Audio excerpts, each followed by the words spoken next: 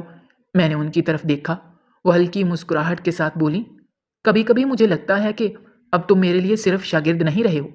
جس پر میں نے کہا، اور آپ بھی میرے لیے صرف ٹیچر نہیں رہی ہیں۔ بلکہ کچھ دیر کے لیے ہم دونوں خاموش ہو گئے۔ چائے کے کپ سے بھاپ اٹھ رہی تھی، جیسے ہمارے اندر کی باتیں دھیرے دھیرے فضا میں تحلیل ہو رہی ہوں۔ پھر وہ بولی، شاہد تمہارے آنے سے میں بدل گئی ہوں۔ اب جب تم نہیں آتے تو دن ادھورا لگتا ہے۔ میں نے کہا، میرے لیے بھی یہی حال ہے آنٹی۔ ایک پل کو ان کی آنکھیں بھر آئیں۔ کاش تم میرے شاگرد نہ ہوتے۔ جس پر میں نے بھی دھیرے سے کہا، کاش آپ بھی میری آنٹی نہ ہوتی۔ میں نے اشاروں میں اسے سب کہہ دیا تھا۔ وہ کبھی کبھار مجھے جوانی کے قصے بھی سنایا کرتی تھی، اور ان کی مسکراہٹ میں ایک عجیب سا سحر ہوتا تھا جو مجھے اپنے قریب کھینچتا جا رہا تھا۔ ایک دن میں نے ان کی بیٹی کو دیکھا جو کالج سے واپس لوٹی تھی۔ اس نے مجھے دیکھ کر مسکرا کر کہا، امی یہ آپ کا اسٹوڈنٹ ہے نا؟ آنٹی بولی، ہاں بہت اچھا لڑکا ہے۔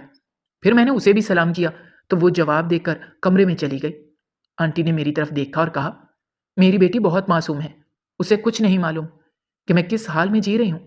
میں نے دھیرے سے کہا، کبھی کبھی خاموش رہنا ہی بہتر ہوتا ہے آنٹی۔ وہ بولی، ہاں مگر دل بھی کبھی کبھار خاموش نہیں رہ پاتا۔ ایک دن انہوں نے کہا، شاہد کل تم جلدی آنا، میں نے سوچا ہے ایک دن پڑھائی نہیں بس کھانے پر بیٹھیں گے۔ میں خوش ہو گیا۔ اگلے دن میں صاف لباس پہن کر گیا۔ ان کا گھر سجا ہوا تھا، میز پر طرح طرح کا کھانا لگا ہوا تھا جس کی خوشبو چاروں طرف پھیلی ہوئی تھی۔ جس پر میں بولا، واہ آنٹی آج تو لگ رہا ہے جیسے عید ہو۔ وہ مسکرائیں اور کہا، بس تمہاری دعوت کرنے کو دل چاہ رہا تھا اور میں نے کر لی۔ پہلی بار مجھے لگا تھا جیسے میں کسی استاد کے گھر نہیں بلکہ اپنے کسی قریبی عزیز کے پاس ہوں۔ ان کی مسکراہٹ، ان کا انداز میرے دل کو چھو رہا تھا۔ کھانے کے بعد وہ بولی، شاہد کیا کبھی سوچا ہے کہ وقت کتنی تیزی سے گزر جاتا ہے؟ جب تم میرے پاس آئے تھے تو تم محض ایک شاگرد تھے، اور آج… میں نے ان کی بات مکمل کرتے ہوئے کہا، آج آپ ہم دونوں ایک دوسرے کے دل کے بہت قریب ہیں۔ انہوں نے آنکھیں جھکائیں اور کہا، یہ بات اگر کسی کو پتہ چلے گی تو شاید کوئی نہ سمجھے، مگر میں جانتی ہوں کہ تمہارا دل صاف ہے۔ میں نے کہا، آپ کو سمجھنے کے لیے کسی لفظ کی ضرورت نہیں آنٹی۔ اس لمحے مجھے ایسا لگا تھا جیسے فضا تھم سی گئی ہو۔ وہ کچھ بولنا چاہتی تھی مگر بول نہ سکی، صرف ایک ہلکی مسکراہٹ کے ساتھ بولی، شاہد اب تم جاؤ، رات زیادہ ہو گئی ہے۔ میں خاموشی سے اٹھا مگر دل بوجھل تھا۔ اگلے دن جب میں گیا تو آنٹی کا رویہ بدل چکا تھا۔ وہ بہت رسمی سی لگ رہی تھی۔ بیٹھو، آج آخری کلاس ہے کیونکہ تمہاری تیاری مکمل ہو گئی ہے۔ اب تمہیں کسی اور ٹیچر کے پاس جانے کی ضرورت نہیں پیش آئے گی۔ میں حیران رہ گیا، کیا مطلب آنٹی؟ کیا آپ مجھے مزید پڑھائیں گی نہیں؟ نہیں شاہد، اب تم خود سیکھنا ہے۔ میں نہیں چاہتی کہ یہ رشتہ کسی غلط زاویے سے دیکھا جائے۔ میرے منہ سے آواز نکلی، لیکن آنٹی میں تو صرف پڑھنے ہی آتا ہوں۔ وہ بولی، ہاں مگر دنیا ہمیں کسی اور نظر سے دیکھتی ہے۔ میں نے جب ان کی آنکھوں میں دیکھا تو وہاں آنسو تھے۔ میں نے پوچھا، تو پھر کیا ہم دوست بھی نہیں رہ سکتے؟ انہوں نے آہستہ سے کہا، رہ سکتے ہیں، مگر فاصلہ ضروری ہے۔ میں نے سر جھکا لیا۔ اس لمحے مجھے یوں لگ رہا تھا جیسے میرا دل کسی نے مٹھی میں بھینچ لیا ہو۔ آخری دن جب میں ان کے گھر سے نکلا، اسی دوران جب میں نے پیچھے مڑ کر دیکھا تو وہ ابھی تک دروازے پر ہی کھڑی تھی، نظریں جھکائے، ہاتھ میں چائے کا کپ لیے۔ میں نے ایک پل کے لیے سوچا واپس جا کر کہوں میں نہیں جا سکتا، مگر قدموں نے میرا ساتھ نہ دیا۔ گھر آ کر بھی میں ساری رات جاگتا رہا، ذہن میں ان کے الفاظ گونجتے رہے۔ دنیا کی پرواہ نہ کرتے ہوئے میرا دل اس بات کو ماننے کے لیے تیار نہیں تھا، مگر عقل کہہ رہی تھی کہ شاید وہ ٹھیک تھی۔ میں نے فیصلہ کر لیا تھا کہ اب ان سے ہرگز رابطہ نہیں کروں گا۔ پھر دن یوں ہی اس عجیب سی بے چینی میں گزرتے رہے، اور چند ہفتے بعد میرے موبائل پر آنٹی کا میسج آیا، شاہد تمہارا نتیجہ آ گیا ہے، تم پاس ہو گئے ہو، مبارک ہو۔ جبکہ جواباً میں نے صرف اتنا جواب دیا، یہ سب آپ کی محنت کا نتیجہ ہے آنٹی، آپ کا بہت شکریہ۔ پھر اس کے بعد ان کا مجھے کوئی پیغام نہیں آیا، مگر دل کے کسی کونے میں ان کی مسکراہٹ، ان کی باتیں، ان کی قربت ہمیشہ کے لیے رہ گئی تھی۔ پھر یوں ہی زندگی آہستہ آہستہ معمول پر آنے لگی، مگر پھر بھی رضیہ آنٹی کی یاد میرے دل سے نہ جا سکی، اور میں چاہ کر بھی ان کے گھر نہ جا سکا۔ وہ فاصلہ جو انہوں نے خود قائم کیا تھا میں نے بھی برقرار رکھا، مگر دل کے کسی گوشے میں ان کا چہرہ، ان کی باتیں اور انکہی قربت جیسے نقش بن گئی تھی۔ پھر یوں ہی کئی مہینے بیت گئے، میں نے کالج ختم کیا اور اپنی نوکری کی تلاش شروع کر دی، مگر جب بھی میں گلی کے اس موڑ سے گزرتا جہاں آنٹی کا گھر تھا، دل خود بخود رک سا جاتا تھا۔ کبھی ان کا دروازہ مجھے کھلا ہوا نظر آتا تو کبھی بند، مگر ان کا دروازہ کھٹکھٹانے کی مجھ میں ہمت نہ ہوتی تھی۔ ایک دن اتفاق سے میں نے امی سے سنا کہ رضیہ آنٹی کہیں دوسری جگہ شفٹ ہو گئی ہیں۔ پھر انہوں نے عام سے لہجے میں کہا، شاید وہ اپنی بیٹی کے پاس چلی گئی ہیں، لاہور میں، کیونکہ وہ یہاں اکیلی نہیں رہنا چاہتی تھیں۔ یہ سنتے ہی میرا دل جیسے اندر ہی اندر جل اٹھا تھا۔ پھر یوں ہی 5 سال مزید گزر گئے۔ میں اب ایک پرائیویٹ کمپنی میں کام کرتا تھا۔ زندگی نے مجھے بے حد مصروف کر دیا تھا، مگر کچھ چہرے وقت کے ساتھ بھی دھندلے نہیں ہوتے۔ آنٹی ان میں سے ایک تھیں۔ ایک دن دفتر سے واپسی پر فیس بک کھولی تو ایک جان پہچان والا نام سامنے آیا، رضیہ پروین۔ پروفائل میں وہی حسین چہرہ تھا، مگر ان کے بالوں میں ہلکی سی چاندنی اتر چکی تھی۔ ان کی پروفائل دیکھ کر میں چند لمحے خاموش رہا۔ میرے دل نے کہا ایک بار انہیں ہیلو لکھ دوں، مگر ہاتھ رک گیا۔ پھر اگلے دن ایک میسج آیا، تم شاہد ہی ہو نا؟ میں نے تمہارا نام دیکھا تو یقین نہیں آیا۔ میں چند لمحے خاموش رہا، پھر جواب دیا، جی آنٹی میں شاہد ہی ہوں، آپ کیسی ہیں؟ انہوں نے لکھا، ٹھیک ہوں، مگر تمہاری یاد بہت آ رہی تھی مجھے، مگر موبائل تبدیل کرنے سے تمہارا نمبر گم ہو گیا تھا۔ پھر اچانک سے جب تمہاری فیس بک آئی ڈی میرے سامنے آئی تو میں نے تجھے میسج کر دیا۔ میں نے پوچھا، اب آپ کی کیا مصروفیات ہیں؟ وہ بولی، میں اب یہاں لاہور کے پرائیویٹ کالج میں پڑھاتی ہوں، مگر ہمیشہ تمہاری یاد میرے ذہن پر چھائی رہی، کیونکہ تم میرے بہت اچھے شاگرد تھے اور ہمراز بھی، بلکہ شاید اس سے بھی بڑھ کر۔ اس دوران میں نے محسوس کیا کہ برسوں کے فاصلے کے باوجود آج بھی ان کے لہجے میں وہی نرمی، وہی اپنائیت تھی جو پہلے ہوا کرتی تھی۔ اتفاقاً چند دن بعد میری کمپنی کی لاہور میں ایک ضروری میٹنگ تھی۔ دل نے فیصلہ کر لیا کہ اب جو ہوگا دیکھا جائے گا۔ میں نے آنٹی کو میسج کیا کہ میں لاہور آ رہا ہوں، اگر آپ کو برا نہ لگے تو کیا ہماری ملاقات ہو سکتی ہے؟ انہوں نے جواب دیا، کیوں نہیں، ضرور آؤ، میں تو بڑی شدت سے تمہاری منتظر ہوں۔ دونوں مل کر پرانے دنوں کی یادوں کو تازہ کریں گے۔ پھر جیسے ہی میں کمپنی کی طرف سے اپنی چند دوستوں کے ساتھ لاہور پہنچا تو میٹنگ سے فری ہو کر میں ٹھیک 5 بجے ان کے گھر پہنچ گیا۔ دروازہ کھلا تو وہی سامنے کھڑی تھی۔